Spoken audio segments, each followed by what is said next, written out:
आज हम आपको धरती पर मौजूद एक ऐसे क्षेत्र के बारे में बताने जा रहे हैं जहां हर किसी के लिए पहुंचना मुश्किल है। ये है दुनिया का सबसे बड़ा जंगल, जिसे अमेज़न रेन फॉरेस्ट कहते हैं। दक्षिण अमेरिकी महाद्वीप में करीब 65 लाख वर्ग किलोमीटर में ये कई देशों में फैला है। ये जंगल धरती पर करीब 20% ऑक्सीजन का अकेले उत्पादन करता है। इसलिए अमेज़न के जंगल को धरती का फेफड़ा भी कहा जाता है। ये जंगल 2.1 मिलियन वर्गमील में फैला हुआ है। दक्षिणी अमेरिका से ब्राजील तक फैले इस जंगल के बारे में कहा जाता है कि अगर ये कोई देश होता तो दुनिया का 9वां सबसे बड़ा देश होता। इस जंगल की गिनती दुनिया के सबसे बड़े जंगलों में होती है, क्योंकि ये अरबों एकड़ में फैला हुआ है। ये जंगल इतना विशाल है कि यह अकेले ही 9 देशों की सीमाओं को छूता है।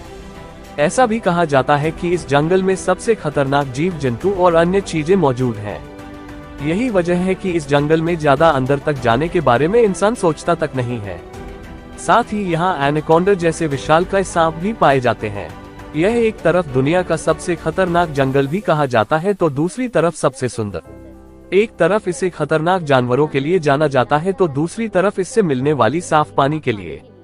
माना जाता है कि यहाँ जैव विविधताएं बायोडायवर्सिटी का भंडार है। अब बात करते हैं विश्व की सबसे बड़ी नदी अमेज़न नदी के बारे में।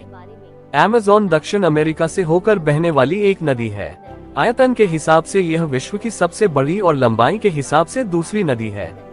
ये ब्राजील, पेरू, बोलिविया, कोलंबिया तथा इक्वाडोर से होकर बहती है। ये पेरू के एंडीज पर्वतमाला से निकलकर पूर्व की ओर बहती है और अटलांटिक महासागर में मिलती है। इसकी प्रवाह घाटी विश्व में वृहत्तम है तथा इसमें जल की प्रवाह दर इसके बाद की 8 नदियों के योग से भी अधिक है।